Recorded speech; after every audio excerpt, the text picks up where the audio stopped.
জাফলং বাংলাদেশের সিলেট জেলায় অবস্থিত। আমরা গোয়াইনঘাটে এসে উপস্থিত হয়েছি। এটি একটি পর্যটন স্থল। আমরা একটি সারাদিনের জন্য গাড়ি ভাড়া করে নিয়েছিলাম, যেই গাড়িটি 2500 টাকা নিয়েছিল ডে লং। এই প্রকৃতিপ্রেমী জাফলং প্রকৃতির কন্যা হিসেবে পরিচিত। জাফলং সিলেট শহর থেকে 62 কিলোমিটার উত্তর পূর্ব দিকে অবস্থিত। প্রকৃতির কন্যা হিসেবে সারা দেশে এক নামে পরিচিত সিলেটের জাফলং। খাসিয়া জৈন্তা পাহাড়ের পাদদেশে অবস্থিত জাফলং প্রাকৃতিক সৌন্দর্যের অপরূপ লীলাভূমি। পিয়াইন নদীর তীরে স্তরে স্তরে বিছানো পাথরের স্তূপ জাফলংকে করেছে আরও আকর্ষণীয়। সীমান্তের ওপারে ইন্ডিয়ান পাহাড় টিলা আর ডাউকি প্রাসাদ দেখা যাচ্ছে। ডাউকি শহর দেখা যাচ্ছে। আর ওই ডাউকি পাহাড় থেকে অবিরাম ধারায় প্রবাহমান জলপ্রপাত নেমে আসছে পাহাড়ের গা বেয়ে।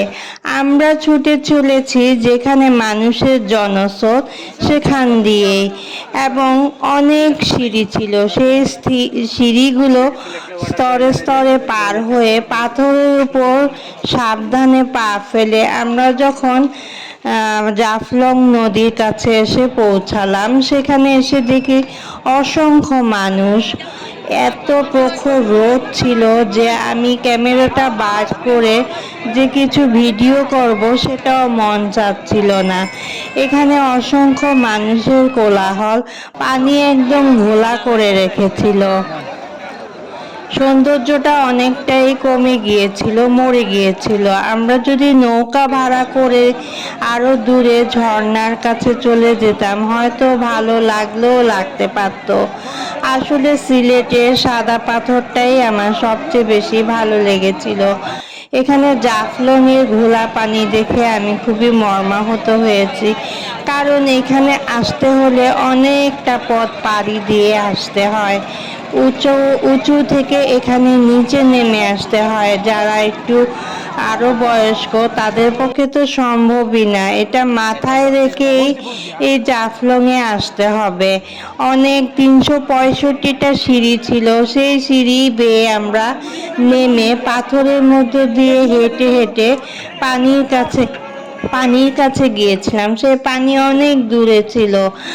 আর এই পাথরগুলোকে মানে এই গরমের মাঝে প্রখর রোদে পাথরগুলো গরম হয়েছিল।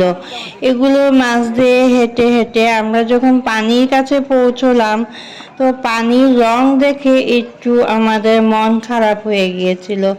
আমরা চাইলে হয়তো পানির মাঝখান দিয়ে আরো সামনে যেতে পারতাম, কিন্তু অত্যন্ত টায়ার্ড ছিলাম আর যাইনি। দুপুরে আমরা পেট পূজা করেছিলাম। আমরা সবাই যা যা পছন্দ মতো খাবার বেছে নিয়েছিলাম।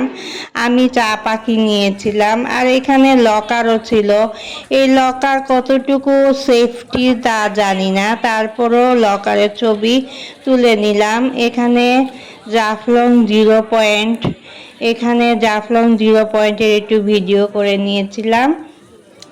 চারিদিকে সবুজ পাহাড়, এটাই দেখতে আমার বেশি ভালো লেগেছিল। আসলে জাফলং এক সময় অনেক সুন্দর ছিল। আমি এই সুন্দরের কথা অনেক আগে শুনেছিলাম, সেই আকর্ষণে আমার আশা। কিন্তু এই প্রখর রোদকে আমাকে টায়ার্ড করে দিয়েছিল, আমি আর বেশি ভিডিও করতে পারিনি। তো যারা এই জাফলং আসবেন ভেবে চিন্তে আসবেন, এবং বর্ষার সময় আসবেন। হ্যাঁ, এই প্রখর সূর্যের মাঝে না আসাটাই ভালো।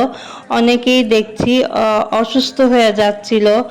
রেড ক্রিসেন্টরা তাদেরকে নিয়ে সেবা শুশ্রূষা করছিল। তো আমাদের মতো যারা একটু মানে 40-এর মতো বয়স, তাদেরকে অবশ্যই সতর্কতার সহিত এই সিঁড়িগুলা বেয়ে নামা এক কথা, আবার এই 365 সিঁড়ি বেয়ে উপরে ওঠা অনেক বড় একটা চ্যালেঞ্জ। তো আমরা সবাই জিরিয়ে জিরিয়ে লেমন জুস খেতে খেতে উপরে উঠেছিলাম, শরীর একদম ডিহাইড্রেট হয়ে যাচ্ছিল। তো জাফলং দেখার অনেক ইচ্ছা ছিল, সেই ইচ্ছাটা পূরণ করেছি। যদিও অনেক ইচ্ছা ছিল এর সৌন্দর্য উপভোগ করার, কিন্তু সেই রকম সৌন্দর্য আমরা পাইনি। তাই যারা এই জাফলং বেড়াতে যাবেন তারা অবশ্যই বর্ষার সিজনে গেলেই ভালো। আর এরকম মানুষ ভর্তি থাকলে তো খারাপ লাগে। যাই হোক, কেমন লাগলো ভিডিওটি মন্তব্য করতে ভুলবেন না।